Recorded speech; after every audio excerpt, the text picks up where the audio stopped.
Okay, so welcome back everyone. Can I check how the volume is first? This volume, I can turn it up if you wish. Yeah?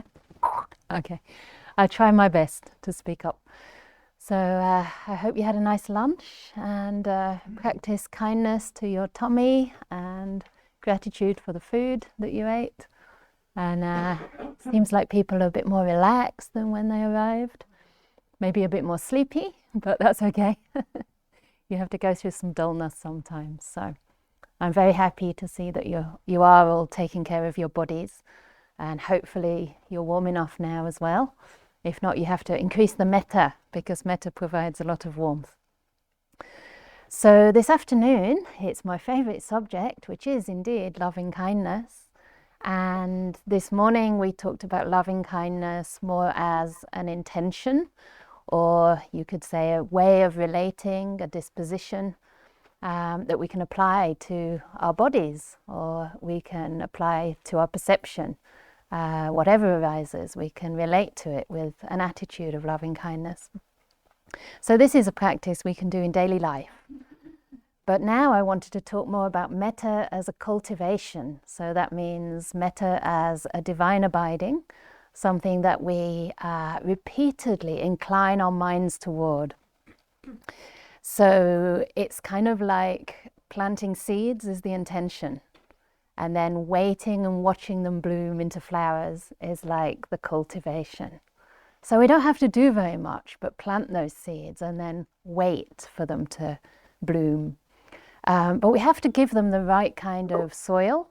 So that means a mind that is fertile with good qualities, like your virtue, like your kind acts of body, speech and mind. And also we have to give them that sunshine, that warmth of kindness and patience as well, so that in all weathers they can grow. And we give them space, we give them time. So we can't kind of make the plants grow quickly by pulling them and stretching them, because that will just ruin their roots, ruin the seed. And this is sometimes what we want to do in our practice, but it's really not the wise way to practice. So the Buddha said that even if we generate thoughts and attitudes of loving kindness for like a finger snap, then we're already practicing well. But he also said that these states of loving kindness can be developed to become what he called the Brahma Viharas, the divine abodes. So these are actually places in our mind that we can resort to time and time again. And of course, the more we incline our mind in the direction of loving kindness, the easier it is to enter those states of samadhi, what he called the jhana states. So they can be accessed through loving kindness, or through compassion, through sympathetic joy and equanimity, and also, of course, through breath meditation. But here we're going to just talk about how to cultivate metta a little bit more deeply as access into those deep states of samadhi. So metta not only conditions the mind through repeatedly programming and directing the mind in the right direction, in wholesome directions, but it's also the condition of the mind. So I was playing around with this word conditioning. So we want to condition our mind through inclining it time and again towards loving kindness. And as the Buddha said in Majjhima Nikaya number 19, it's called the Discourse on the Two Kinds of Thoughts. He said that if we have thoughts of loving kindness, thoughts of compassion, thoughts of renunciation, again and again and again, it will incline our minds in positive directions towards nibbana, towards liberation. And he also said that whatever we frequently reflect and ponder upon becomes the inclination of the mind. So it's as if you're kind of leaning in a certain way. It's like a tree is growing and you're constantly blowing on it in a certain direction. The wind is blowing, say, from the left or from, I don't know, the south. And that tree eventually starts to turn and bend towards the opposite way, towards the north. You see these kind of trees sometimes on the coast. They're kind of sea swept and they're like leaning in a particular direction. So this is what happens if we consistently try to incline our mind in a certain way, like through thoughts of loving kindness. But then that's conditioning our mind. right? So we're developing wholesome patterns of thinking. But then it changes the condition of our mind as well. So it's like metta is like conditioner for the mind. So just as you use kind of conditioner, I don't have any hair, but people here mostly have more hair than me. So just as you use conditioner on your hair to take out the knots and the tangles and to make it soft and smooth, we can use this metta conditioner on our mind to take out those tangles and knots of ill will, anxiety or fear. And so the mind becomes very smooth and very easy to work with, as we said before. So what is metta, loving kindness? And what is metta as opposed to love? Because love is a very common word in our society that we use for almost anything, including things like fries and hamburgers. Or chocolate maybe is a bit more what everybody here might like. So we say we love these things, but we're really using that word more to mean crave or that those things kind of excite our senses in some way. It's not real love. You know, we only like chocolate because it feels good. And the minute we get a tummy ache, we don't like it anymore. But loving kindness is something different than that. Loving kindness is a kind of sense of goodwill or a sense of benevolence that is kind and good and seeks others' well-being and our own as well, whether or not we feel in a loving mood. So it has that aspect of unconditionality about it. And it's also impartial. Yeah, it shines on all beings equally, just like the sun shines on all. It doesn't choose, you know, I'll shine on this plant and not on this one. Of course, sometimes in England there's too many clouds for the sun to shine at all. But generally speaking, when the sun is out, it shines everywhere equally. And in the same way, we learn to develop our kindfulness, this beautiful attitude of loving kindness in our mind, so that it shines on everything. And, you know, whether our body feels good or not, whether we like somebody or not, or they like us, still we endeavour to seek their welfare and benefit. And it also has this aspect of protection. So simply wanting to protect others from harm. And in the suttas it says, even as a mother protects with her life her only child. And sometimes people stop there and they say, okay, so it just has to be like a mother's love. But then the Buddha actually says, so to all living beings, we should cherish all living beings just as a mother protects her only child. So that's the difference there. It's spreading outward and beyond what we consider me or mine. And it's spreading impartially to all living beings. Probably sounds like quite a big ask. But if we remember that this is really about benevolence, about giving, about protecting others from harm, then it may be easier to come close to what that could feel like. So we don't have to like people, nor do people have to be like us, right? Another aspect of loving kindness is that it breaks boundaries. It's called sima sambeda, and that means it kind of tears down those distinctions between self and other. So whether you look like me or not, whether you're the same gender as me or not, you know, whether whoever you are, whether you're an animal or a human being, maybe even an invisible being, one thing we can know about living beings is that all living beings want happiness, want peace, and seek safety from harm. So whether they're like us or not, you know, these things, these differences are so superficial. And the more we can cultivate metta, boundless metta to all kinds of beings, perhaps starting with a loved person, because that's an easy place to start, but then going outward toward people that perhaps we don't know so well or we don't have many vested interests with. And even beyond there to the people who irritate or cause problems for us. I mean, there's plenty of those, even if not in your own life, but in the news.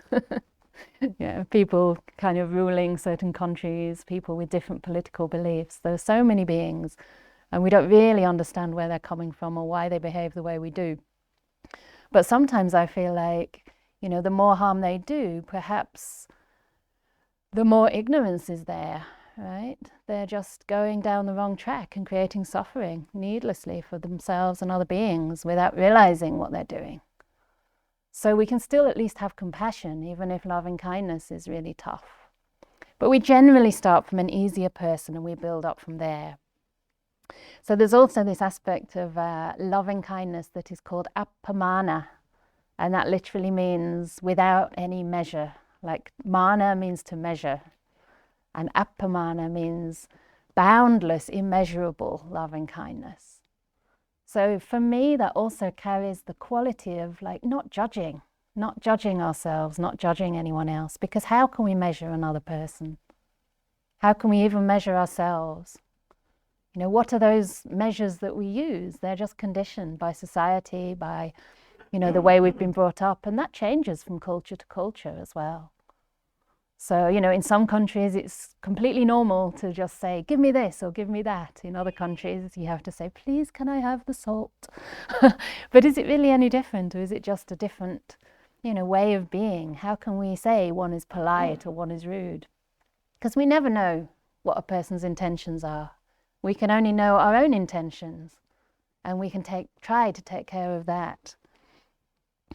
So aspects of loving kindness was the next thing I wanted to discuss, which brings a little bit more nuance to this quality of what I would consider really true love, pure love. And one of those aspects is this aspect of giving, as we said this morning.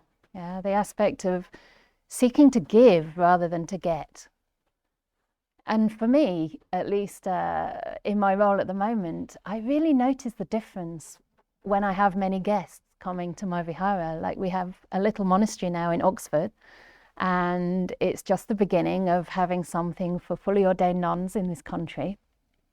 And I've noticed, even just in the first few months and also earlier when we were renting a place, that sometimes we have guests who, you know, are well-intentioned, but after they leave, I feel really exhausted. And at other times, I have guests who leave me feeling so uplifted and joyful. And there's this, I think one of the main differences is in people's intention to come. And for some, it's more inclined to what they can get. And for others, it's more inclined to what they can give. And I've really noticed how that makes such a huge difference to the harmony and to the joy, and also to my energy, you know, in the place. So just recently, I think one of them is listening today, a lovely guest that stayed with me in Oxford, and she's on the Zoom part of this retreat. And since arriving, she just clearly had this joy in giving.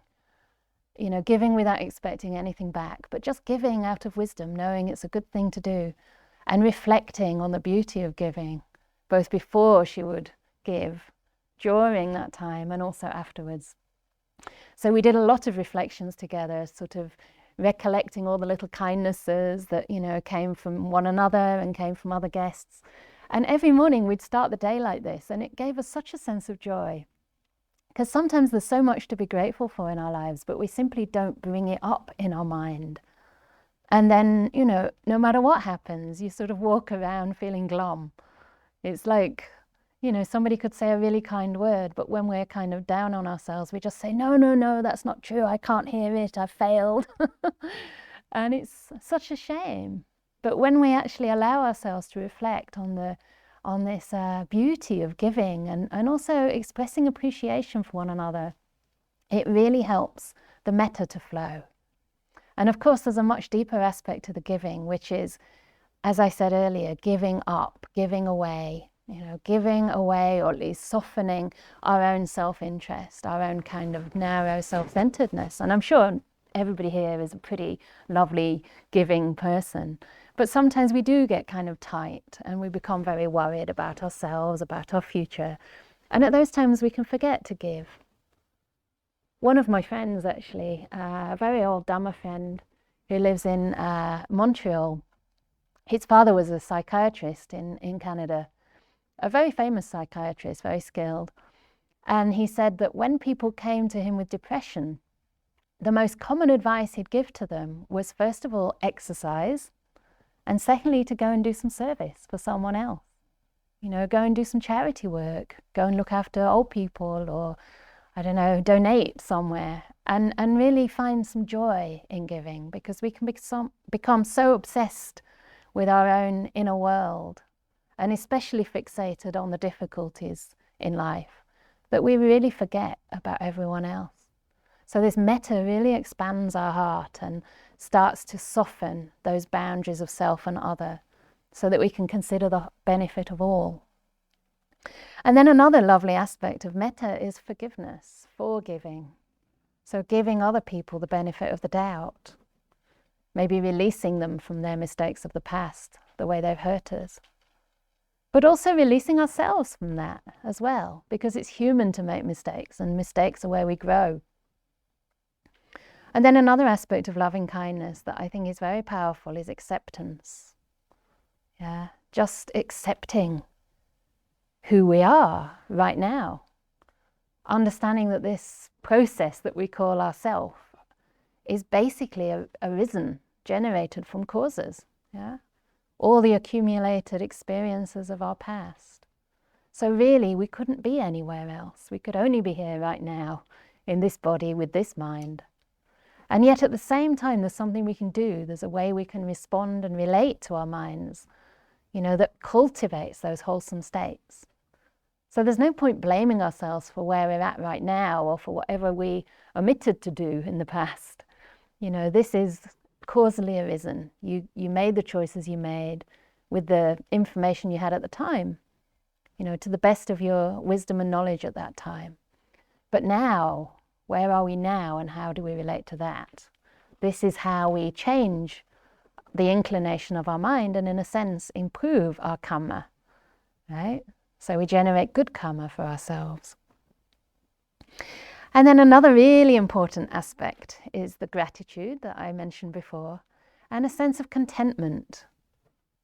I think these two are very close.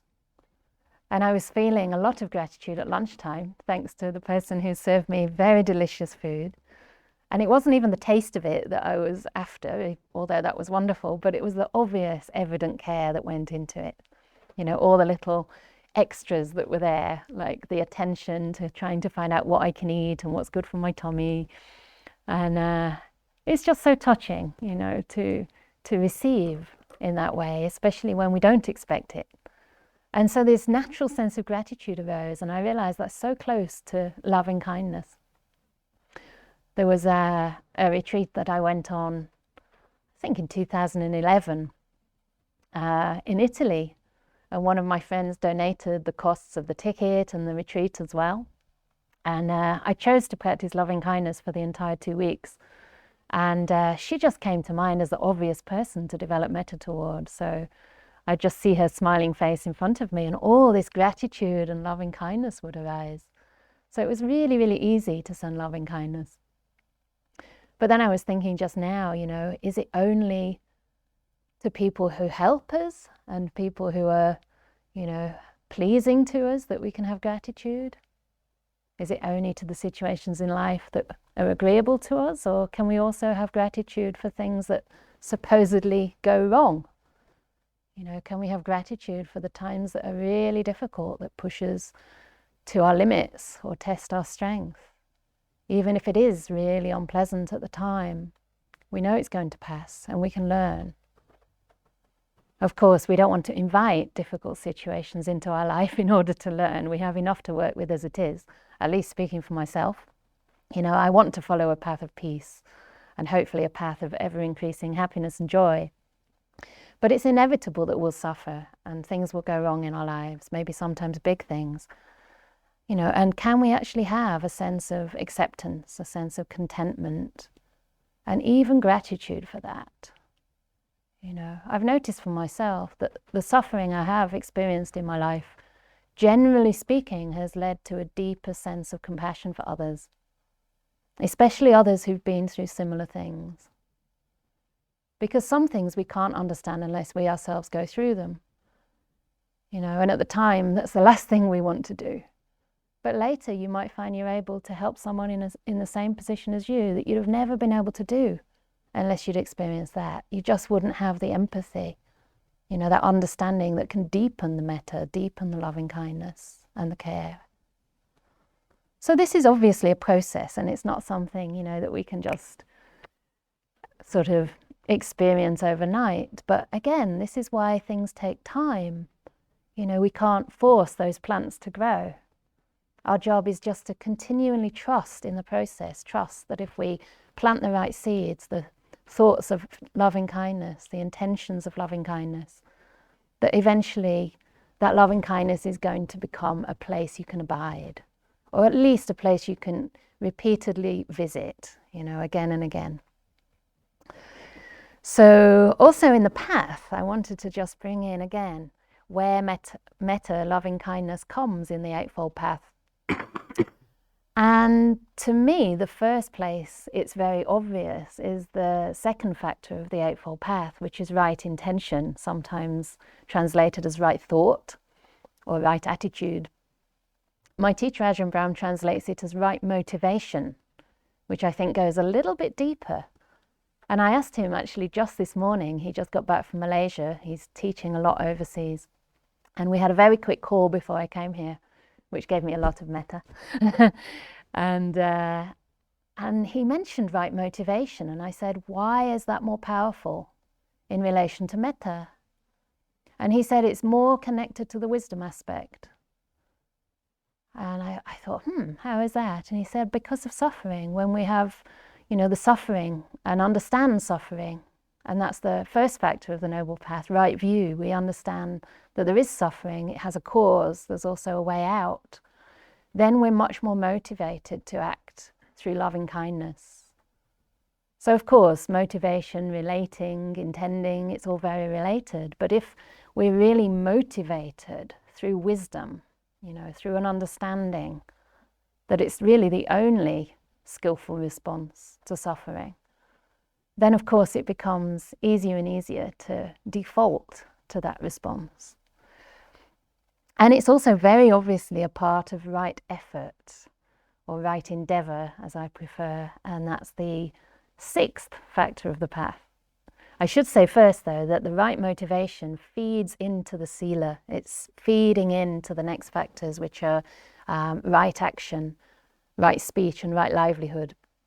So obviously, if you're motivated by loving kindness, it's much more likely that when you speak, you'll be speaking with loving kindness. Your words generally will express your care and concern. Yeah. It might not always happen, but even if it doesn't, people might sense that at least you're trying to come from the right place. You may be not so skillful all the time, but they know that your intention is good. And of course, that's going to translate when it becomes stronger into physical acts, such as going out and serving, giving something of yourself, maybe sometimes giving in a way that you do have to sacrifice some of your own comfort or some of your resources, but you're willing to do that because you want to give. And you have this understanding of the joy of giving. When we can really tune into the joy of giving, it becomes easier and easier to do that. So it's part of this right endeavour, because that is about developing wholesome states. Yeah. So after we have this basic virtue, we're basically good people trying to do our best, we can move that kind of virtue into the mind and look at how we're using our mind. What are we doing with our mind? Is it, generating unwholesome states like ill will, fear, anxiety, maybe resentment? Or are we cultivating happiness, joy, peace, goodwill? Yeah, so we start to learn to develop these beautiful wholesome states, and by doing that, it helps to keep the unwholesome states at bay. Yeah, the Buddha said something very beautiful and encouraging, that when you have thoughts of loving kindness, it's impossible to simultaneously have thoughts of ill will, thoughts of harm. So just imagine that for a moment. That's pretty big. Like just by simply planting in your mind a thought of loving kindness, even if you're just practicing it, almost robotically, because it's a good thing to do, at least you're protecting the mind from unwholesome states. And at that moment, it's not possible for another thought, an unwholesome thought, to arise. So you're keeping out the enemies and keeping in your friends. And after a while, those friends multiply because they feel like your mind's a very nice place to hang out. So you get lots and lots of friends in your mind, and then the enemies and the robbers and the thieves stay out. So this is one very beautiful way of cultivating right effort. It's not just, well, it's not at all actually about force. It's about the skillful use of the mind, and again, the skillful use of perception. Because we can always see the negatives in ourselves or in others, but really it depends what we want to look at. There's plenty of positives as well. So sometimes we think that the negatives are more realistic. Yeah, or we have to kind of figure out what's wrong in order to troubleshoot and improve. But actually, none of it's very realistic, because we're just changing phenomena. Like, who is anybody here? I'm sure you're very different depending on your mood, depending on your state of health, what's happened to you during the day. You know, different qualities will come to the fore. So why can't we focus on those beautiful qualities that we see in ourselves and that we see in others? And tell other people about what you see, the good stuff. So it's very much tied in with the path, and the right effort or the right endeavor precedes right mindfulness, as we discussed before. So earlier on we were discussing how that kindness, when it pervades the mindfulness, or the mindfulness is imbued with kindness, it's more powerful as a kind of way to overcome ill will. So you can see here that we've already been cultivating lots of loving kindness before we even sit down on the cushion to practice. And of course, it'll be much more easy to have that friendly, warm relationship with our body and mind. And then, of course, metta can become a samadhi state. It can be a vehicle towards those deep states of stillness, the 8th factor of the path. So it goes all the way through in this way. And the Buddha even said that, you know, we can develop a lot of wisdom through the practice of loving kindness by also understanding that those states of loving kindness, those deep states of samadhi, are still conditioned. They're very beautiful states. They're very less fabricated states than states of ill will that are built on so much of a sense of self, a delusion of self. So there's a great freeing that happens and a lot of letting go, but still they're impermanent, they're conditioned and subject to change. So when we have insight into that, then that's really deep wisdom.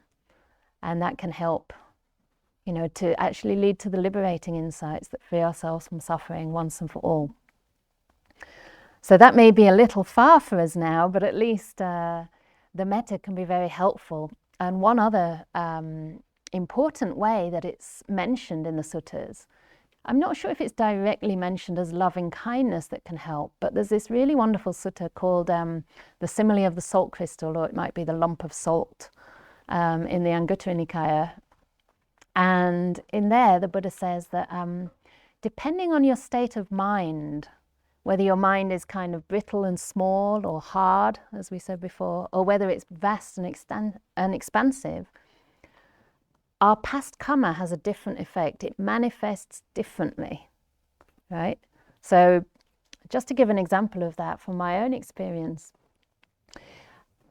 I had this experience with somebody who was very aggressive to me and even physically violent.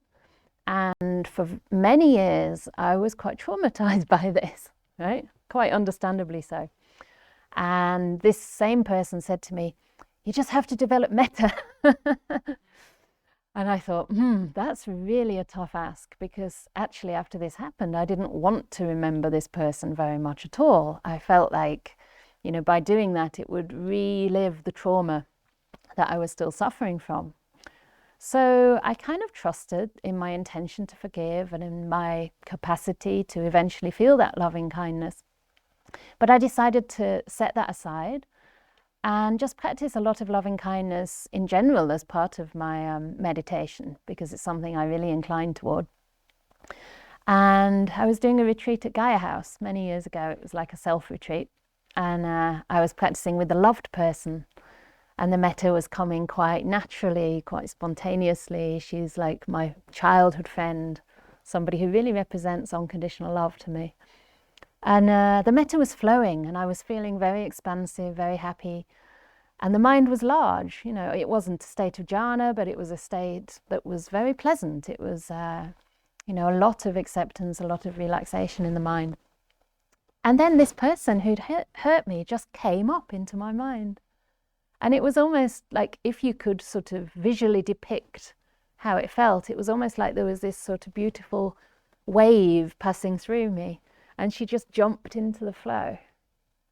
And it had absolutely zero impact. Whereas in the past, when, you know, the thought of her would arise, there'd be a kind of a little bit of a bang or a shake in the mind. And this time she just fell into the flow, and it didn't either increase or decrease in strength, but it just continued on. And after that retreat, I realized I could now think of her without any kind of shaking in the mind, any kind of trembling in the mind. And this is a little bit what the Buddha meant, because the simile he gave was that it's like you've got a glass of water and you put a big lump of salt in that glass. You know, this is the small mind, right? Which is kind of tense or worried or stressed. You put a big salt crystal, so something happens. Maybe you're stuck in traffic and poof, the water's horrible. It tastes really salty. You can't drink it to quench your thirst.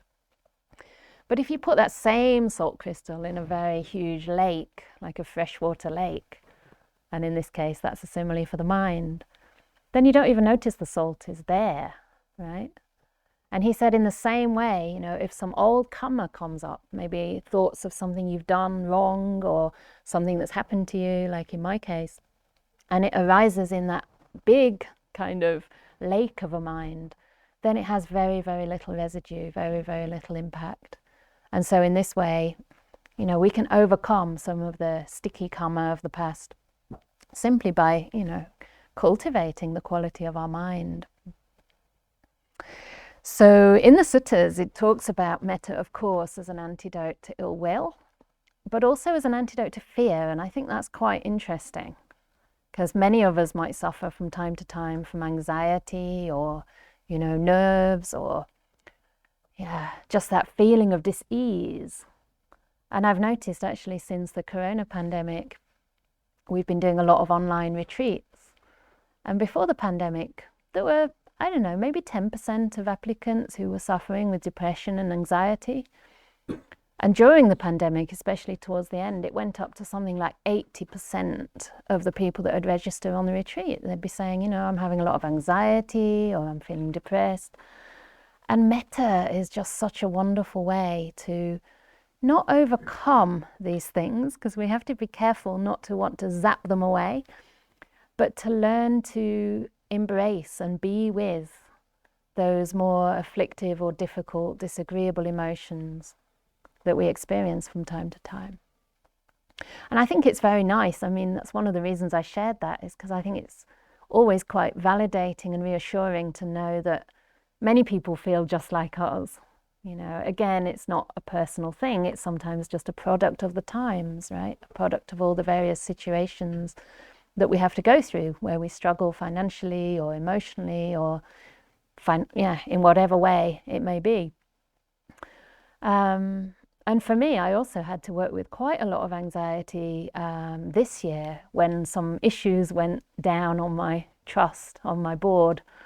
And it was really interesting for me because I was going through this anxiety in a public place while I was on a retreat with lots of spiritual friends, luckily. And I said to my teacher, this is a bit embarrassing because, you know, I'm supposed to be like inspiring. I'm a nun and I'm a teacher and I've just been on a long retreat.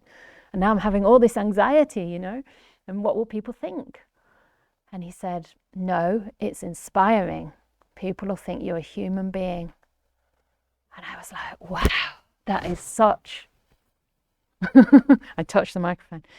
Have I turned it off? It's gone red. Okay. Kindness to my microphone. And I thought, okay, that's a challenge. So I had to turn around and see the retreatants walking past with a face which was red, obviously crying my eyes out. And it was amazing, you know. I just said to them, yeah, I'm having a hard time. I've got this anxiety coming up. And it was really extraordinary to see the response. You know, people didn't belittle me for that. They said, maybe that's obvious, you know, but when it's you, it's not obvious. They said, oh, what can I get you? Can I get you hot soya milk? Or can I get you dark chocolate or cheese? Because these are the only things we can eat. Monastics can eat after noon. And every day they did this. And not only that, this is a group of Singaporeans in Perth who come every year for the retreat. They've known me for many years, so they've seen me not always like that.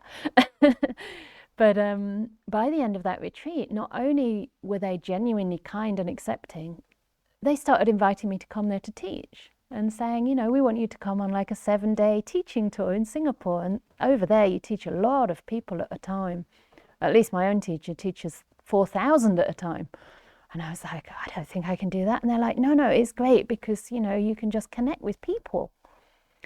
And sometimes I reflect on that, you know, when I'm going through a difficult time, that it makes you human, it makes you relatable. And then you can share some of the ways that you went through those things. So that loving kindness in that case was the loving kindness sort of as a recipient, allowing myself to receive that kindness and care, which was really very healing, because loving kindness does have a healing power. So, you know, even here where you're supposed to be in silence and, you know, eyes downcast, you are allowed to smile. And I have seen a couple of people doing little things for each other, like making sure someone has a blanket, or, you know, making sure they get their cushion and you haven't taken their cushion away. So, you know, we can do this. We can cultivate that feeling of safety, that feeling of mutual respect. And this is so conducive to relaxing and letting go in our practice as well. So how do we practice loving kindness? And I want to do a little guidance, but before we do that, I'll just give a small overview, because the way I like to start is to choose some phrases of loving kindness that resonate for me. So there are lots of phrases you can read about in books, such as may I be happy, may I be well, may I be safe, may I be at ease, free from danger, contented, at peace. But what I think is really important is to choose the phrases that really resonate for you. So what is it that you most wish yourself? You know, maybe it is contentment or peace, maybe it's safety, maybe it's health. Just keeping it simple. And these phrases, we kind of plant them in the heart. So again, it's like the gardening simile. We want to grow flowers. First, we have to take the seed and plant it in fertile soil. So we plant it in our heart. And we have to have that trust and that confidence that it will grow, and to give it space to grow. So in terms of the suttas, and especially developing deep states of meditation, we could also say that these phrases in loving kindness are the vitakka. Does people know what vitakka is? It's like the initial application of the mind. So, for example, in breath meditation, the vitakka would be putting the mind on the breath. So basically coming in contact with the breath, yeah? So instead of coming in contact with the breath here, we're using a phrase of metta. That's the vitakka. That's putting our mind on an object of loving kindness, just a preliminary object. And then the second factor of developing deep samadhi is called vichara, and that is like sustained attention. Yeah. So we have initial application or initial attention, so like the mind going to the breath, and then sustained attention, which would be the breath staying with the whole breath, like continuously, even if it's only for a moment or one breath. Another simile in the suttas is that vitakka is like the striking of the gong, and vichara is the resonating of the gong. Yeah. So here in loving kindness, the vitakka is the phrase, the resonance is the space between each phrase. So we're going to say that phrase like planting a seed in the heart, and then we're going to give space between that phrase and the next, where we just hold space with kindfulness. We literally watch and wait for that seed to grow. So it's like in that space you can just listen to the resonance, not of the bell, but of the phrase. Because words do have a resonance in the mind and in the heart. So we just listen with our inner ear. And there might be nothing particular, but you just, you know, like the sun, like the rain would water the seed, you just listen. And then when the mind starts to become restless, or when you feel it needs a bit more direction again, you put in the next phrase. So it's usually fairly quick. We can do a little experiment if you wish. So I'll just say one word, okay? And just listen inside between the word. Peace.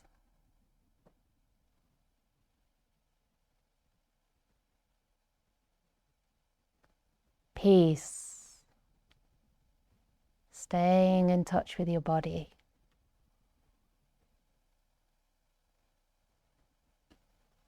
Peace.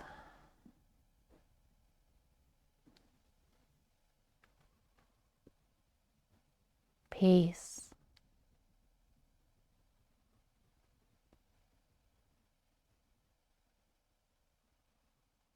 Peace.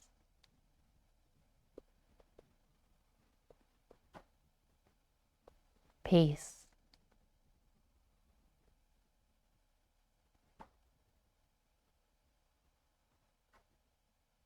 Peace.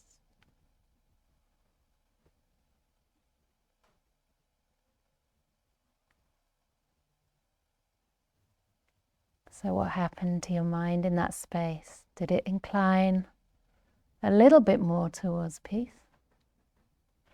Hopefully it didn't incline to anger, but it maybe just had that little bit of direction to send it in that direction a little bit more. So in the same way, we can plant these phrases of loving kindness, something simple, as I said. May I be safe, or may I be happy. And I'll suggest these as we meditate. And then what can start to happen once again, not through force, but by just repeating this again and again, we can start to experience a sense of piti sukha, which is like happiness, and you could say contentment. That's sometimes translated as rapture and happiness. But it's very much co-joined. So it's a sense of happiness, softness, warmth. It's not necessarily bright lights and bliss, but it's just a sense of well-being and ease that starts to grow in the heart. And again, we're not looking for that, you know, there's nothing we can do to force it to arise, and the more we kind of try to make it happen, the less likely it's going to arise. Because these things arise through that beautiful intention to give, just give to the practice without expecting anything in return. And there's a joy just in that giving. And that joy can start subtly, but after a while it starts to grow. So don't worry if it doesn't come, you know, it's just a cause and effect process. The most important thing is you're directing the mind. You're giving it an opportunity to arise. And as long as, you know, you continue along that wholesome direction of thought, it will produce fruits, it will produce flowers in time. So it takes a lot of trust and patience, persistence, also sincerity. You know, we're not kind of, may I be happy, may I be happy, I'm supposed to be happy. You know, we're not trying to force an emotional state. You know, if happiness or well-being is the furthest thing from you right now, instead of that, you can say, may I care for my pain, or may I care for this moment. May I relate to myself with kindness and care. Yeah. So really look into what it is that you need and how you want to relate to yourself. We're actually only going to do ourselves for a short time, and we're going to focus mostly on a loved person because it's just much easier to begin. But we can just allow those things to grow in their time. And there's no kind of right way or wrong way or good meditator or bad meditator at all in this room, okay? I'm not a good meditator because I'm a nun, and you're not bad meditators because you haven't practiced for a while or because you've never experienced deep states of samadhi. All of that is just spiritual materialism and judging. It's not appamana, it's not the measureless state. So measureless disposition of the mind. One really lovely simile, just to end, that came to me when I was in Perth, because I spend every Vasa or rains retreat over there. It's a 3-month retreat in the Australian bush, and it's Western Australia where this teddy bear comes from. I have to introduce my lovely indigenous Western Australian bear, whose name means happiness in the Noongar language, Jerapin. So this is Jerapin. from Western Australia. And you're all welcome to hog the bear at some point. But anyway, in the bush, it's famous for wildflowers. And towards the end of the rains retreat, which is around September, October, it's the spring. And in the spring, all these very unpromising, prickly, scruffy bushes that you've been kind of ignoring and kind of been scratching your legs for the last 2 months, suddenly they start to bloom. And it's just amazing because they're in these kind of really rocky, it's not even soil, it's just rocks. And they look so unpromising. You know, you never expect that they can produce flowers. And then on one day, suddenly all the yellow hybertia, they're like an Australian buttercup, suddenly they all bloom, you know, across 2 or 3 days, all the yellow flowers come out. And then suddenly, 3 days later, all these Lectionaltia, these blue flowers start to come out. They're all so unusual, very different from flowers over here. And then 2-3 days later, all the orchids start to come out, different orchids at different times. And it occurred to me first that beautiful, delicate, fragrant flowers can come from the most ugly and unpromising scruffy bushes. You know, you just can't predict. But secondly, that they all bloom in their own time, you know, and you never can, again, really predict when that is. They bloom according to their own nature. They don't bloom when we want them to bloom. It's not like we can say, I want the pink ones before the yellow ones, because the yellow ones come first. But does that mean that the yellow flowers are better than the blue flowers or the pink flowers? Or does it just mean the conditions are right? So it's just like human beings, you know, it's not that if these people are experiencing this kind of experience in their meditation, they're better or they're more advanced. It's just the conditions at that time produce those results. So this should be very encouraging, I hope, for everybody, you know, just to see yourself as that flower. And all you can do, all your job is to just water the flower and take care. Okay? So, no expectation. We're going to cultivate wise thought and the emotion of loving kindness for a little while. If you want to stretch, please do so, but we'll go straight into the meditation. If you're bursting for the loo, of course, you're allowed to go out.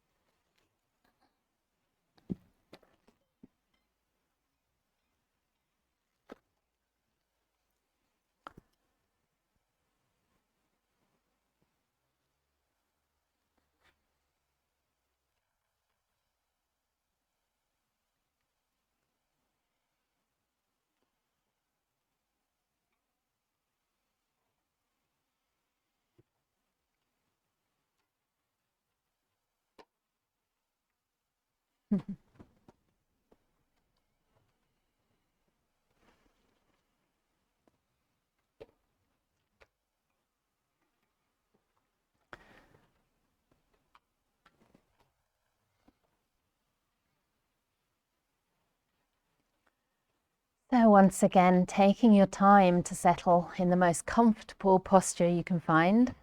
There's no brownie points for sitting up straight, for being cross-legged on the ground instead of a chair. So whatever your body wants right now.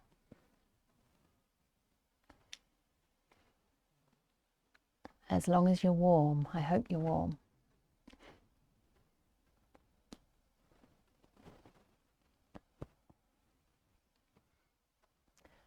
And if you're comfortable, you can close your eyes gently.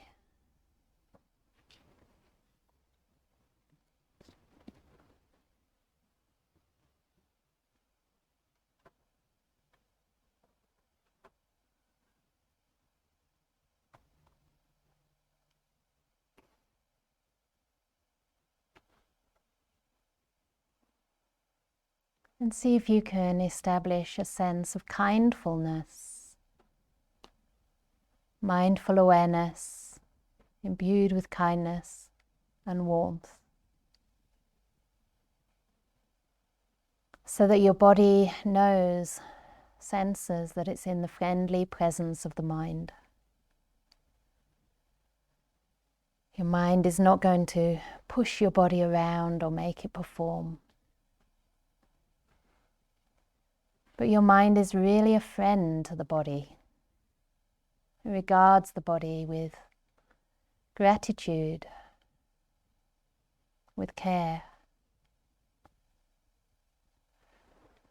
So that gratitude and care can manifest as making those adjustments in the beginning of the meditation.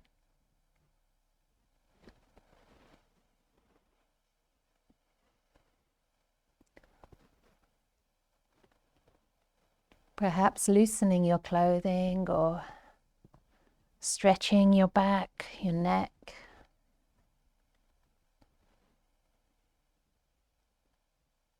Loosening any tension or tightness in the face, especially the brow, the jaw.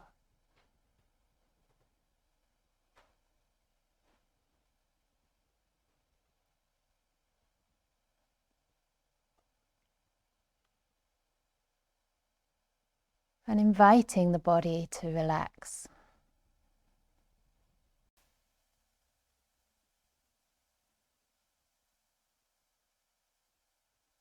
Sometimes it can help to connect with any part of the body that feels fairly pleasant and at ease, such as maybe the palms of the hands. Unless you've got a headache, perhaps the top of the head or the soles of the feet.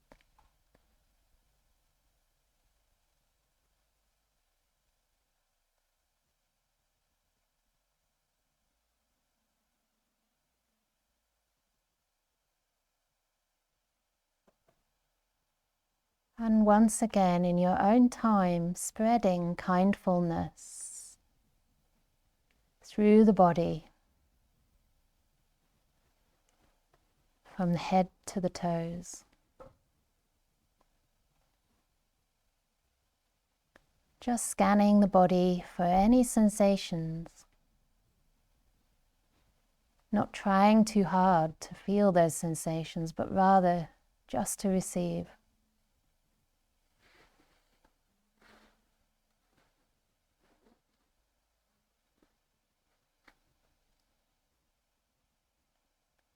And letting that mindfulness be like a channel through which your kindness can flow. Reaching every little part, drenching every area of your body with kindfulness. The light and the warmth of the sun.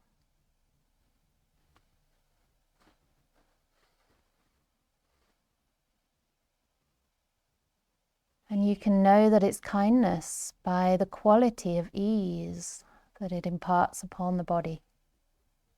Perhaps not straight away.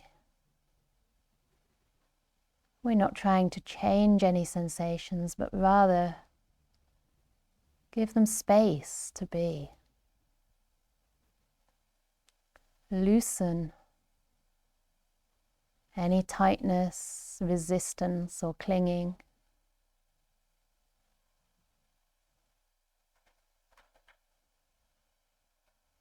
But rather give kindness, acceptance, friendship and warmth.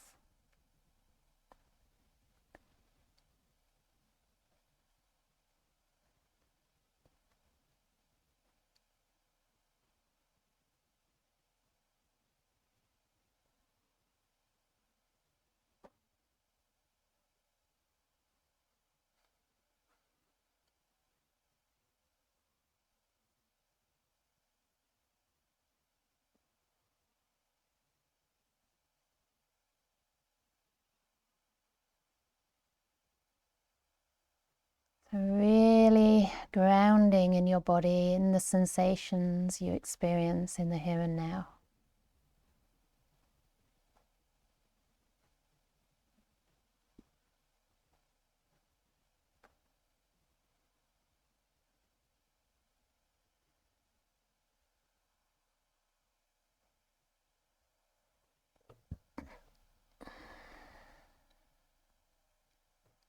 And allow allowing the mind to calm down.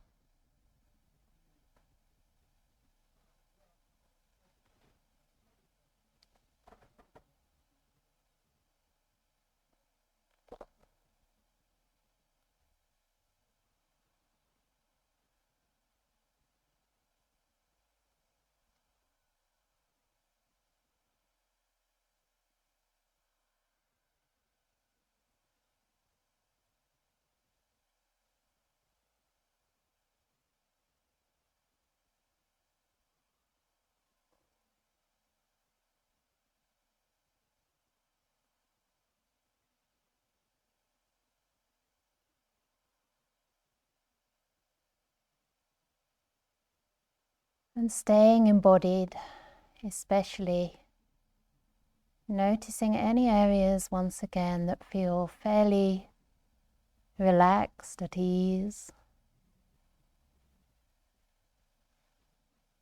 Maybe there's tingling or warmth, a sense of lightness, or just fairly neutral sensations.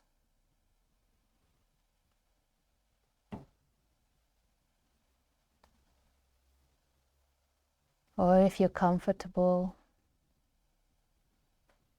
sensing around the area of the chest, the heart.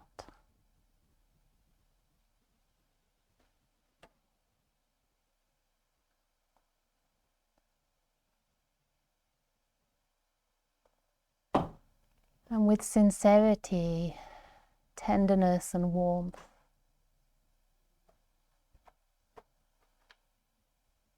invite the phrases of loving kindness that resonate for you. Such as, may I be happy.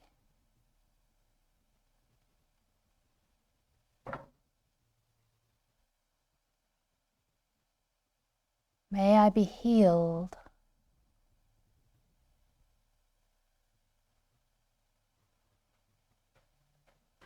May I be safe.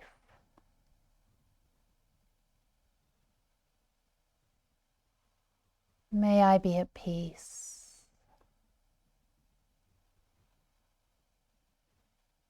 Just choosing between 2 or 4 phrases that are simple and express your wishes of kindness toward yourself. Trusting in the power of these intentions to incline the mind in the direction of loving kindness, genuine sympathy and warmth.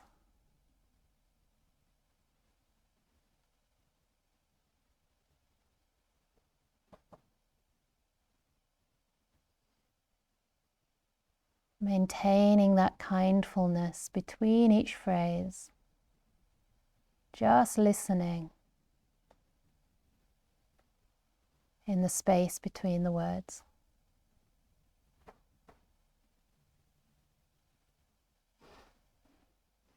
Allowing the flower to grow in its own time.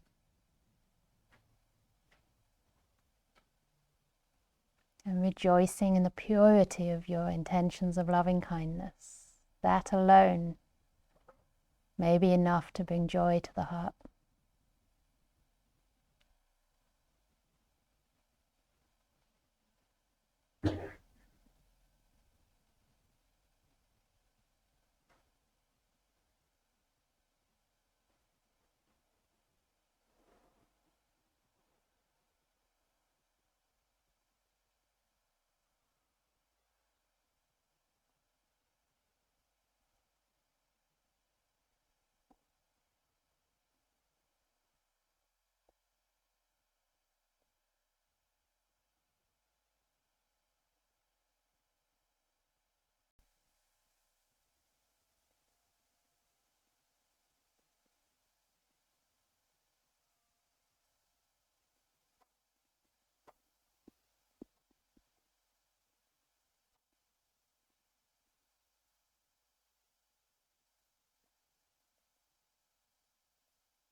And if it helps to generate the feeling of metta, you can even gently smile as though smiling into your heart.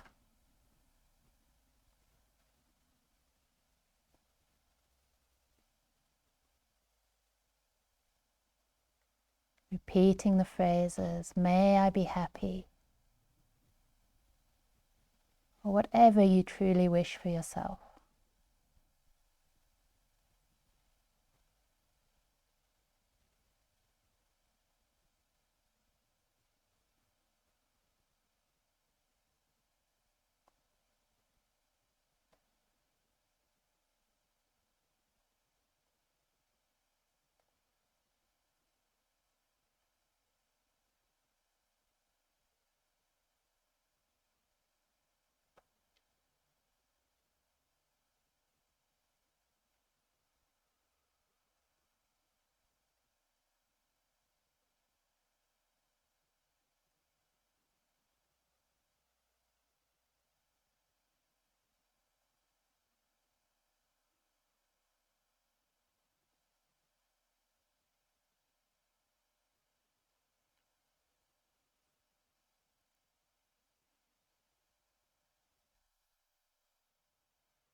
And just as in any meditation practice, you may find that your mind wanders away or loses interest in the theme. So if this happens, just smilingly rekindle your enthusiasm for planting beautiful, wholesome seeds of loving kindness in the heart.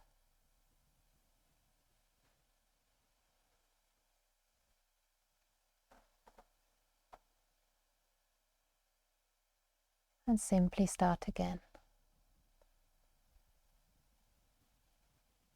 You're protecting your mind,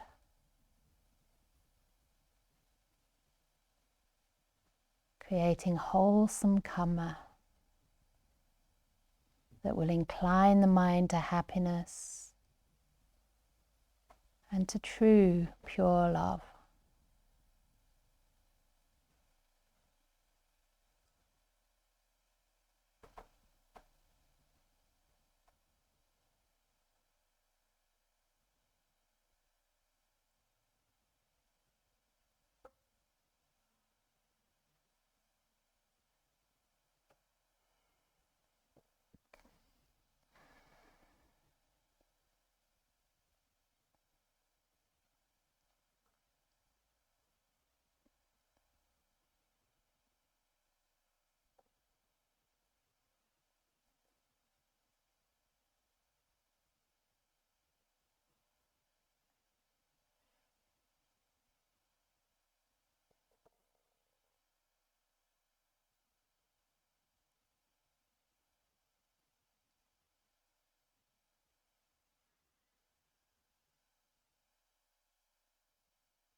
If you wish, you can continue to generate loving kindness towards yourself.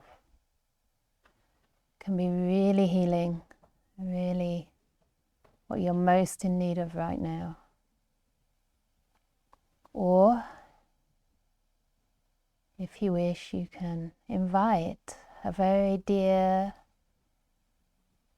trustworthy friend, or maybe a benefactor, someone you love,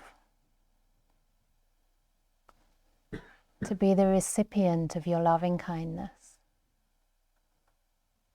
So choose someone toward whom it's very easy to generate thoughts and intentions of loving kindness toward. A benefactor tends to be someone we're grateful for.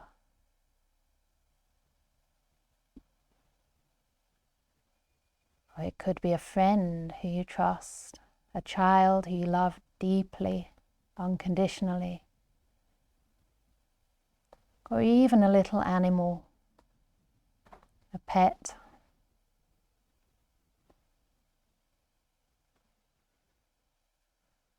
So when you think of this person, it should be easy to generate an inner smile.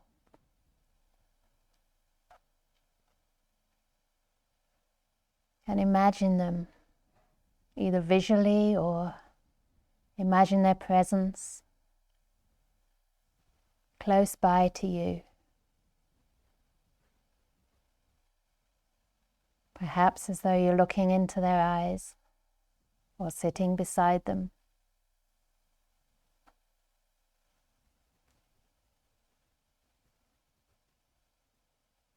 And see what phrases come to mind for this loved person in your life. Phrases that embody your feeling of protection, benevolence, goodwill toward them.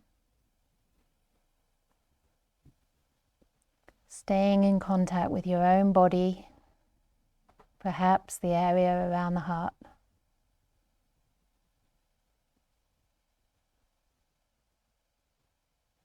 Imagining this person's presence and gently repeating the phrases.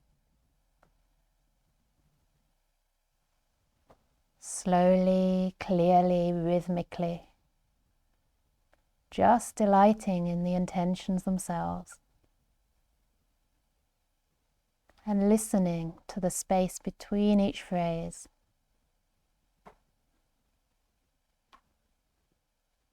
To the resonance of those wishes in your heart.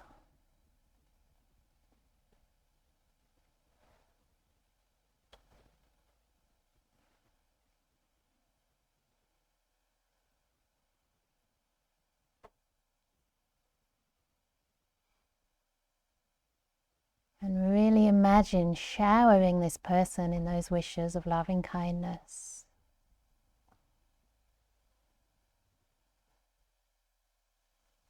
Relaxing in your presence, their eyes twinkling, maybe they have a smile on their face.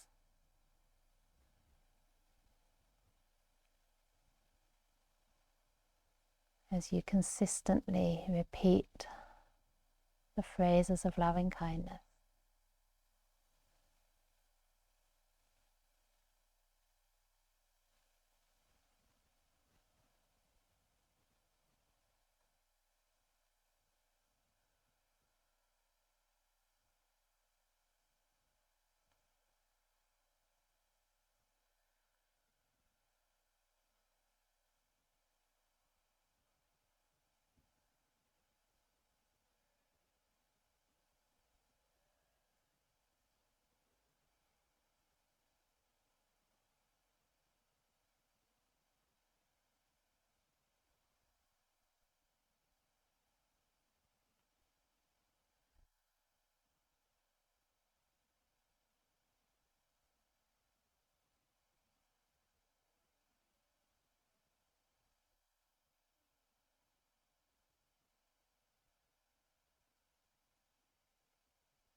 As you continue to generate loving kindness, you may find you need the words less and less.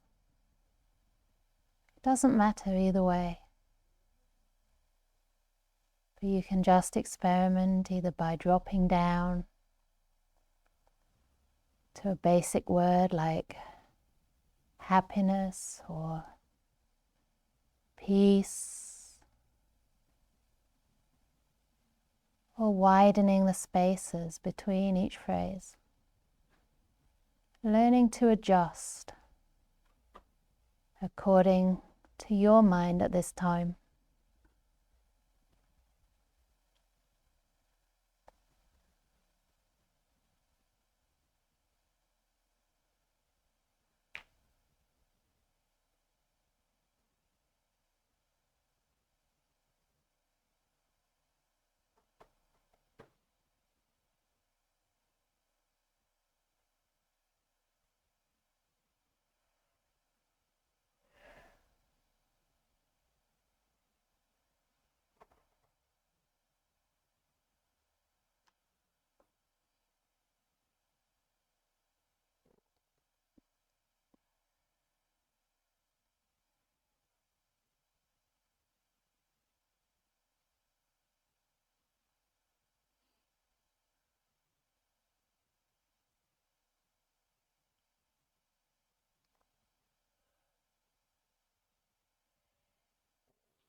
Sometimes when we practice loving kindness, we might meet obstacles to that practice.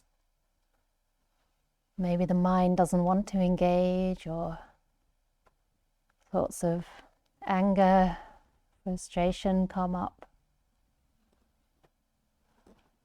If this happens, you can either gently persist or simply continue to practice an all-embracing, kindful awareness toward whatever arises in the mind. So there's never any force to make the mind fit this way or that. But whatever's in need of attention right now, you bring that kind awareness to.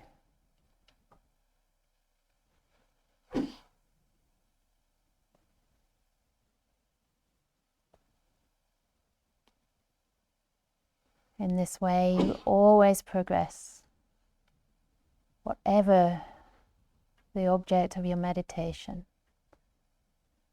the most important thing is how you relate to what's in front of you right now.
Staying connected to your body, connected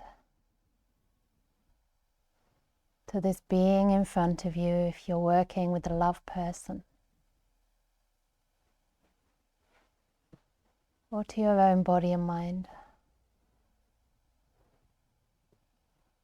And gently looking into their eyes, thanking them, bidding them farewell for now.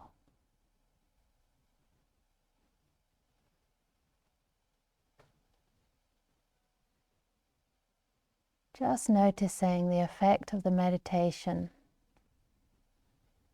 on your body and mind. Learning about cause and effect without judgment, without measurement.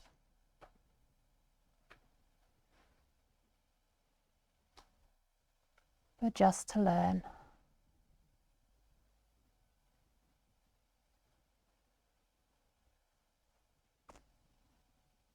How do you feel right now?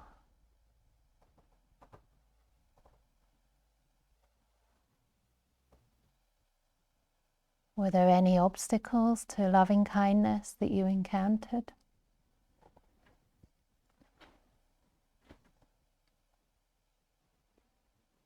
And if so, how did you work with those?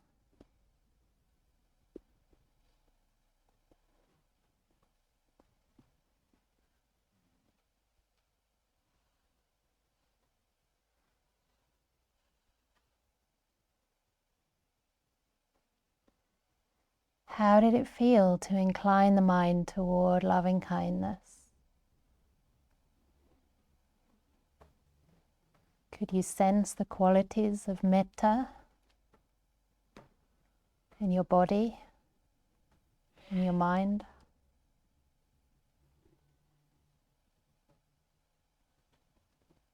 So just taking a moment to connect to any sense of ease, relaxation, happiness, peace.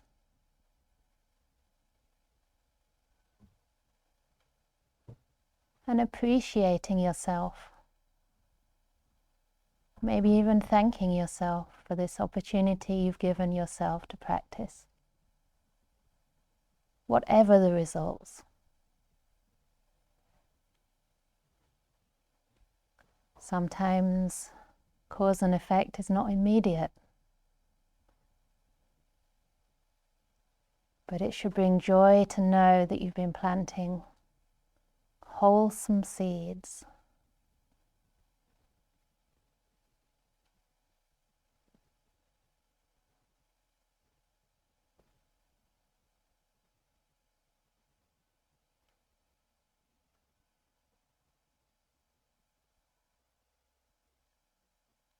And once again, thanking your body for giving you the opportunity to sit in meditation. And thanking everyone here supporting you in this group.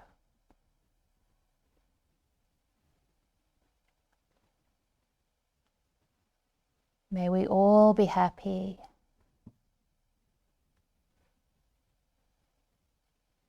May we be healed.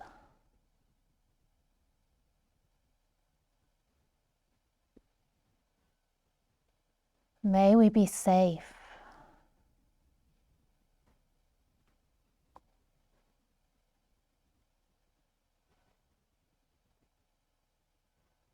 May we be deeply at peace.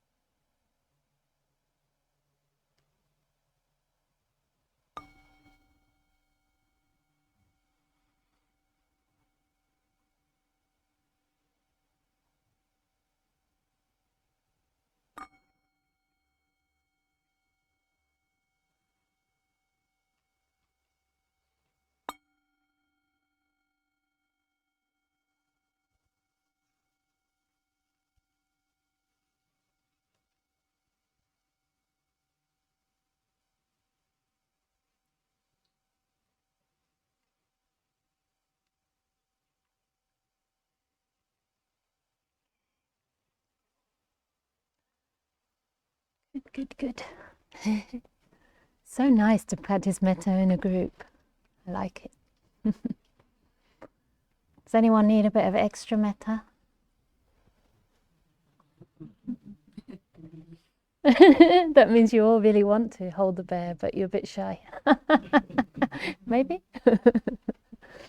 Anyway, the bear is here. Should you want to accompany the bear on walking meditation, he might have to accompany you though, because he doesn't reach the ground.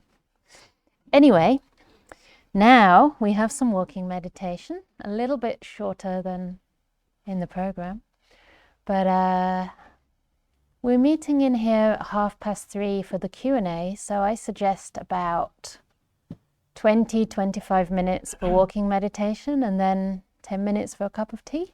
Yeah? So you can bring is that allowed? They can bring their tea here maybe for the Q&A?